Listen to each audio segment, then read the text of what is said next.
నమస్తే. ఎన్నో ఆధ్యాత్మిక కార్యక్రమాలు నిరంతరం ఛానల్‌లో ప్రసారం అవుతూనే ఉంటాయి. మనందరికీ సుపరిచితులు. ధర్మానికి సంబంధించి ఎన్నో విషయాలు మనం గతంలో కూడా కొన్ని వీడియోస్ చేసున్నాం. ప్రభాకర్ శర్మ గారు మనందరికీ సుపరిచితులు. చాలా, చాలా, చాలా విషయాలు మనకి తెలియని ఎన్నో గొప్ప విషయాలు తన ద్వారా తెలుసుకునే ప్రయత్నం చేస్తున్నాం. గురువుగారు సమయం ఇవ్వటమే ఒక అదృష్టంగా భావిస్తూ, ఇక ధర్మానికి సంబంధించి మరింత సమాచారాన్ని, లోతైన సమాచారాన్ని తెలుసుకునే ప్రయత్నం చేద్దాం గురువుగారి మాటల్లో. ఎక్కడా కూడా వీడియోస్‌ని స్కిప్ చేయకండి. మీకు తెలిసిన ఈ సమాచారాన్ని అందరికీ చేరవేసే ప్రయత్నం చేయండి. ఎందుకంటే ధర్మం మనల్ని రక్షించాలి అంటే ముందు మనం ధర్మాన్ని రక్షించాలి. గత వీడియోస్‌లో మనం ధర్మం గురించి చాలా అంటే చాలా సవివరంగా వివరించారు గురువుగారు. ఇంకా కొన్ని విషయాలు తెలుసుకునే ప్రయత్నం చేద్దాం. నమస్కారం గురువుగారు. నమస్కారः. గురుగారు, ఇక ధర్మానికి సంబంధించి మనం గతంలో వీడియో చేసినప్పుడు మీరు ఇది ధర్మం అని చెప్పడానికి లేదు. దానికి ఎన్నో కారణాలు, ఎన్నో విషయాలు ఈ ఏది మనం చేస్తూ పోతుంటే అదే దానికి ధర్మం అని, మనకి చీమలకి, దోమలకి సంబంధించి కూడా వాటి ధర్మం అవి నిర్వర్తిస్తున్నాయి అన్నట్టుగా చెప్పారు. ఇక ధర్మాన్ని మనం సనాతనంతో ఎందుకు పోలుస్తున్నాం? ఆ విషయాలు చెప్పండి. యోऽन्तः ప్రవిశ్య మమ వాచమిమాం ప్రసుప్తాం సంజీవయతి అఖిలశక్తిధరः స్వధామ్నా అన్యాంశ్చ హస్తచరణశ్రవణత్వగాదీన్ ప్రాణాన్ నమో భగవతే పురుషాయ తుభ్యం. ఈ పరమాత్మ ప్రేరణ చేత వాక్కు మొదలైన సకల ఇంద్రియాలు ప్రవర్తిస్తాయో అలాంటి పరమాత్మ భవ్యచరణాల విందాలకు ప్రణామాంజలి సమర్పిస్తూ, పూర్వం మనము ఈ కార్యక్రమాన్ని నిర్వహించినప్పుడు ధర్మము ధారణాత్ ధర్మమిత్యాహు, ధర్మో ధారయతే ప్రజా, ధర్మ ఏవ హతో హంతి, ధర్మో రక్షతి రక్షితః అనే ఒక శ్లోకాన్ని మనం విన్నాం. ధారణం వల్ల అది ధర్మమైంది. ధరిస్తుంది కాబట్టి ధర్మం. మనందరినీ కూడా ధరిస్తుంది. దేనివల్ల మనం ఉంటున్నాం? ఆహారాన్ని గురించి ఆలోచించాము. మన కోసం భగవంతుడు ఒక ఆహారాన్ని ఇచ్చాడు. ఎవరికి ఏ విధమైనటువంటి ఆహారము అవసరమో ఆ రకమైనటువంటి ఆహారాన్ని అందరికీ ఏర్పాటు చేశాడు. జీవో జీవస్య జీవనం అని ఒక అంశాన్ని కూడా చెప్పడం జరిగింది. ప్రాణము ఉండే వస్తువును ఎవరైనా ఆహారంగా స్వీకరిస్తే అది మనం రక్షిస్తుంది.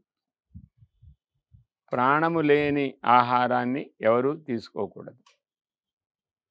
కాబట్టే ఇంకొక మాట ఉంది, ఆహారము వల్ల మనము నిలబడుతున్నాం కాబట్టి ఆహారమే మనకు ధర్మముగా చెప్పాలి. ఏ ఆహారాన్ని ఎవరు స్వీకరించాలి అనే విషయం ప్రకృతిలో నిలిచి ఉంది. మన శరీరం నిలవాలి అని అంటే ధర్మో రక్షతి రక్షితః అంటారు. అది దేన్ని రక్షిస్తుంది? మనం శరీరం అని అనుకుంటున్నాం. నేను ఒక శరీరాన్ని, నా శరీరాన్ని ఏది రక్షిస్తుందో అది ధర్మం. ఇది ఒక ప్రాథమికంగా మనం ఆలోచిస్తాము. శరీర ధర్మమే మన ధర్మం. శరీర రక్షణ ధర్మమే మన ధర్మం. కాబట్టి పశుపక్షి కృమికీటకాదులకు అన్నిటికి కూడా ఒక్కొక్క శరీరం ఉంది. ఈ శరీరాన్ని అవన్నీ రక్షించుకుంటున్నాయి. అహస్తాని సహస్తానం, భాగవతంలో ఒక మాట ఉంది.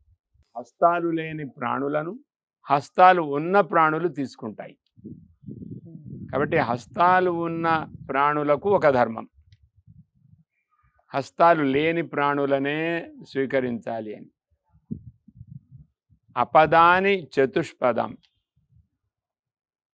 పాదాలు లేని ఆహారాన్ని పాదాలు ఉన్నవాళ్ళు స్వీకరిస్తారు. కరిస్తుంది.